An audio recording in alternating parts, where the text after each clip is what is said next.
Assalamualaikum. Alhamdulillah, dengan rahmat dan perkenan Allah Subhanahu Wa Taala, bertemu kita dalam siri ke-21 Gold Forever hari ini.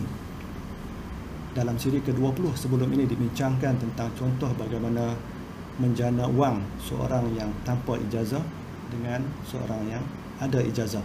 Alhamdulillah, kedua-dua kategori masing-masing mampu peroleh rezeki daripada Allah Subhanahu Wa Taala yang disediakan bagi mereka-mereka yang rajin berusaha. Tajuk perbincangan kita pada hari ini adalah pelaburan. Adakah pelaburan emas paling berpotensi? Hari ini berita tentang emas naik tinggi sedang gempar diperkatakan di mana-mana. Hampir setiap hari kita dikejutkan dengan berita-berita utama dan sensasi, iaitu emas. Dalam masa yang sama, tiada berita tentang silver dan copper yang sebenarnya turut meningkat naik sejak akhir-akhir ini. Ingat, wang sebenar atau real money yang telah digunakan sejak ribuan tahun terdiri daripada gold, silver dan copper.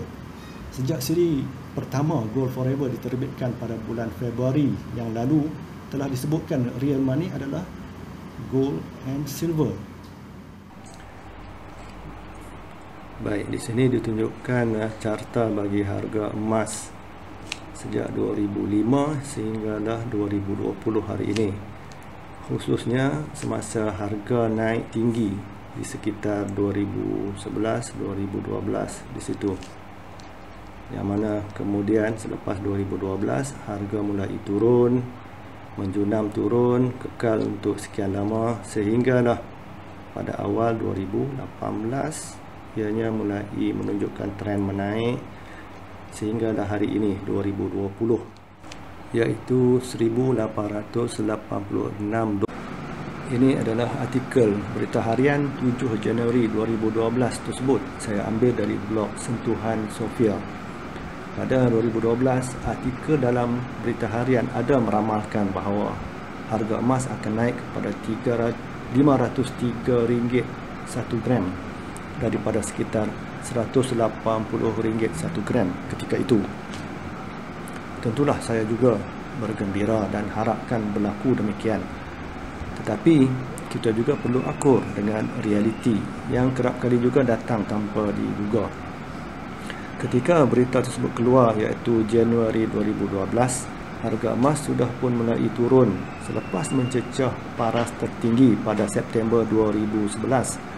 Untuk beberapa bulan berikutnya, selepas berita tersebut keluar, harga emas seolah-olah sedang menaiki roller coaster, dan mulai Oktober 2012 harga emas turun dan kekal sedemikian untuk beberapa tahun. Ramai yang rugi ketika itu, quote and quote rugi. Kawan saya juga terlibat kerana ketika itu ramai yang terlibat dalam skim manipulasi Ar-Rahnu dengan andaian harga emas akan terus menaik. Tetapi apabila harga jatuh, mereka hilang panduan. Lebih-lebih lagi bagi yang berhutang dan masuk skim ini dengan harapan untung besar untuk dapat bayar balik hutang dan masih ada lebihan dapat untung. Hakikatnya ramai rugi pada 2012 ketika itu kerana mereka terperangkap dalam skim rekaan mereka sendiri. Justru skim tersebut yang merugikan mereka, bukan emas. Mari kita analisa peranan yang dimainkan oleh bank-bank pusat dan implikasinya terhadap emas. Hakikatnya pelabur-pelabur emas juga berhadapan dengan tangan-tangan gaib yang sentiasa cuba mengubah trend. Antaranya bank-bank pusat seperti yang disebut dalam artikel berita harian ini.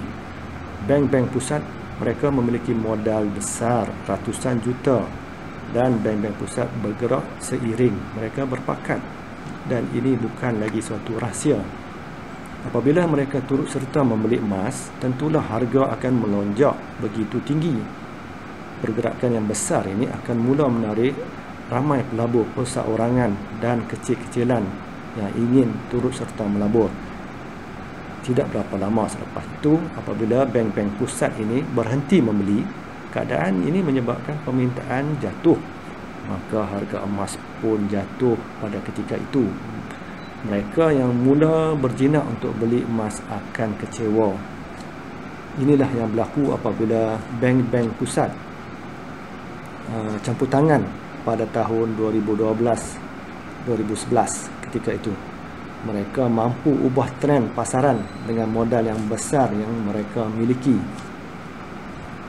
Ringkasnya, ketika ini emas semakin mendapat perhatian hatta daripada mereka yang sebelum ini tidak tahu ataupun kurang berminat dengan emas.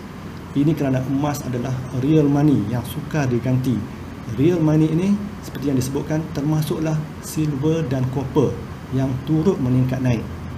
InsyaAllah berjumpa lagi kita dalam sesi perkongsian yang akan datang dalam siri Gold Forever ini. Nantikan sesi berikutnya.